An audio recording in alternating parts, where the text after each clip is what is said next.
Hey everyone, how's it going? Can you guys see me? We can. All right, good. Probably can't see the top of my head, but that's okay. Um, Thank you for joining us today. I have prepared something pretty cool. Um, and the reason why I prepared this is because we just got done with Cinco de Mayo. So a lot of restaurants probably have a lot of these ingredients laying around, wanting to use. They could easily use it as a quick special for Sunday. And I think, it's just one of those things that is, it's fun, it's different, and very flavorful. So today, basically what I prepared for you guys is stuffed poblanos. Okay. I basically prepared it with a little bit of potato and chorizo hash that I've cooked low and slow, and then I added a little bit of queso fresco to it.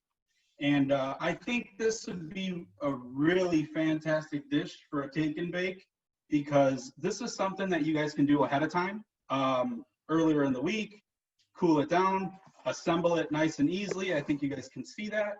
And then, sell it cold or sell it hot, however it is you want it. And then make sure you send the instructions on how to reheat this, which, my recommendation would be 375 for about 10 minutes, 10 to 15 minutes. So, and then basically what I have created with this too is a little topper, and my topper is a little bit of fried eggs. And I was thinking about this. I'm like, what is the easiest way for an operator to possibly, give out a tray of eggs if they don't want to do them raw? And I was thinking, I'm like, I saw these little cool foil muffin tins, and I was like, that's a great idea. You could easily, and I'm sure you guys can see them here, crack these into a muffin tin, bake them off, and then build your own little poblano type of benedict, right? So I thought that was a cool, fun idea.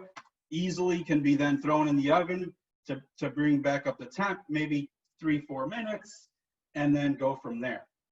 So I just wanted to show you guys, easily assembly, prepare it all, put it in a dish, and you're ready to go. How is this good for healthcare? The cool thing for healthcare is you don't necessarily have to use these types of ingredients. So if you have red bell peppers, green bell peppers, breakfast sausage, bacon, cheddar cheese, whatever it is that you have, that's exactly what you can use instead of doing this. This is more or less the idea, and then you can build from that idea and completely use different ingredients if you wanted to. And one of the toppings that I'm going to put on my little poblanos is a little bit of Hollandaise. This product is bulletproof. I mean, it truly is. Chef Rudy, as you guys saw in his demo, he had it in a double boiler. I've prepared mine yesterday, and this is exactly what you guys can do for your customers: is pour it into a pint container, already done, refrigerated, send it out, have them nuke it in the microwave for 2 or 3 minutes, and you're ready to go. I mean, it's nice and luscious and buttery. It's awesome, and a quick trick, something that you guys could write down as your instructions, is pop this into a bowl and then in the microwave. That way you're not holding a hot Hollandaise trying to pull it out. You just pull it out of your bowl and you're ready to go. So that's what I have for that. I'm going to go ahead and assemble these so that you guys can get an idea of what this looks like, how it works, and we're going to go from there. So I already have my poblanos nice and roasted, cleaned out, very easy. Again, if you wanted to use red bell peppers or green bell peppers, I would probably cut them in half, cut them out, and then stuff them from there. So my mixture is a little potato, little chorizo, little queso fresco, nice and easy. I know for sure that if I were serving this to my family for brunch, they would be ecstatic. So I think this is a cool, fun dish. And it's little boats, it's little stuffed boats. So, Chef, can you do me one favor? And while I love seeing that more intense flavors, can you just slide it? There we go. Thank you. All right. Sorry about that. So I'm going to fill this one up.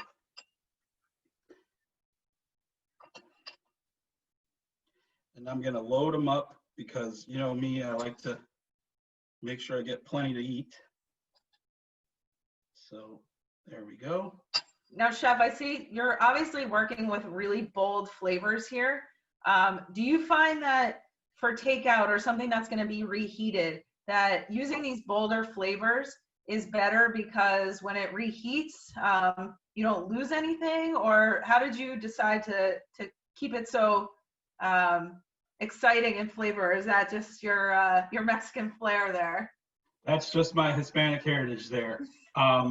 It doesn't, I don't think it matters, you know, on the bold flavors that you're going to get that flavor. You're going to get it all there.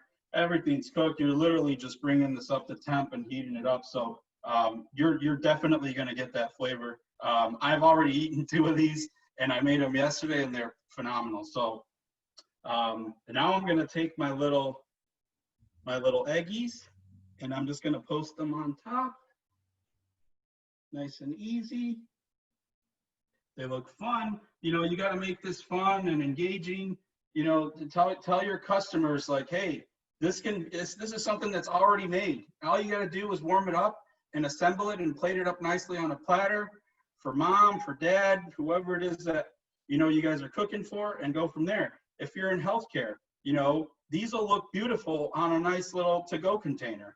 You know, simple, it can already be done, nice and hot. So I'm going to take a little bit of our North. Say that again? Chef, when we get, I know this has happened with me too, when you get takeout, sometimes a beautiful looking dish at the restaurant, after a bumpy car ride and it comes to your house, it doesn't always look so beautiful anymore. And I know that we've seen on Instagram, you're sort of the master of taking those takeout dishes and replating them to make them look really sexy on the plate. Is that something that you would suggest doing or give instructions to your customers as well? Yes, absolutely. Because at that point, you can truly make it your own.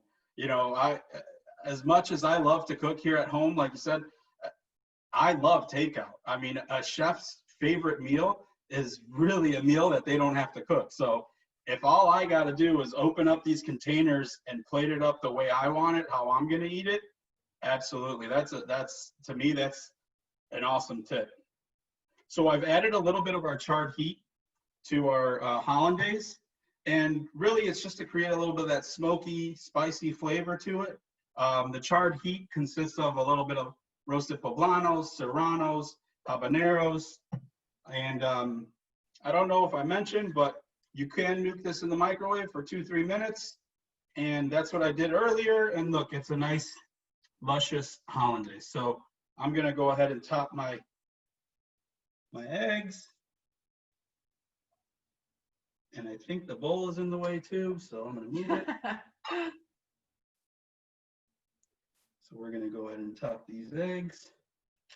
And then I'm gonna take a little bit of cheese that I had left over and just, you know, top it on here, just as a nice little garnish. If you have a little cilantro or a little radishes, that'll work too.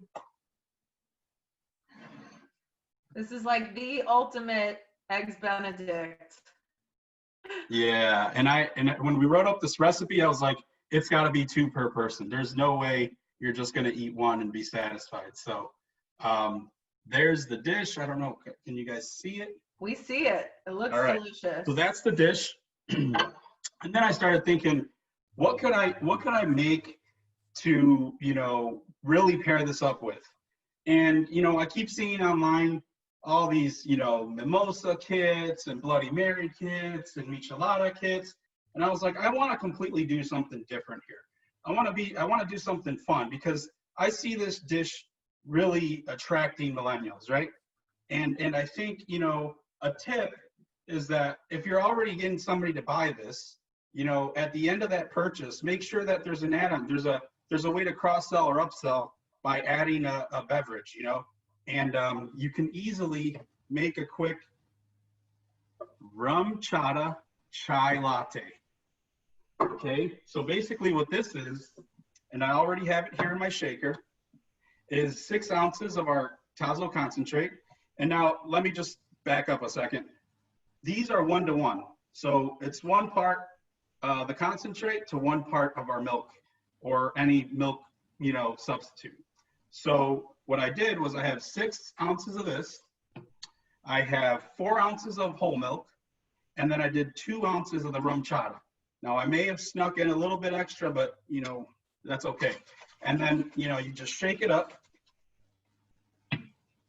and you can pour it over a nice glass of ice. And that would be awesome. How would you do this in healthcare? You just don't need the rumchata.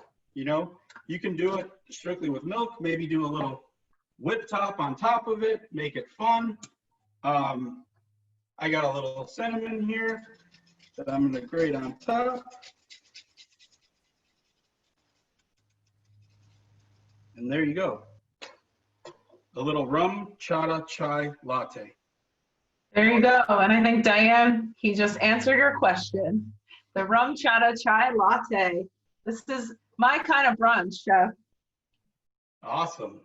So hopefully you guys learned a little something here. You can take something like a regular stuffed pepper that you would be doing for dinner and turn it into a brunch item by just adding some brunch protein, some breakfast proteins like sausage, bacon, chorizo, you name it, Could you go a different route and turn this into a carnitas and potato hash? Absolutely. There really is no right or wrong. So I appreciate you guys watching, and I think we're going to move on to our next presenter. Thank you so much, Chef. We are going to turn it over to Chef Kyla. We are now crossing the border, although I hear it's illegal right now.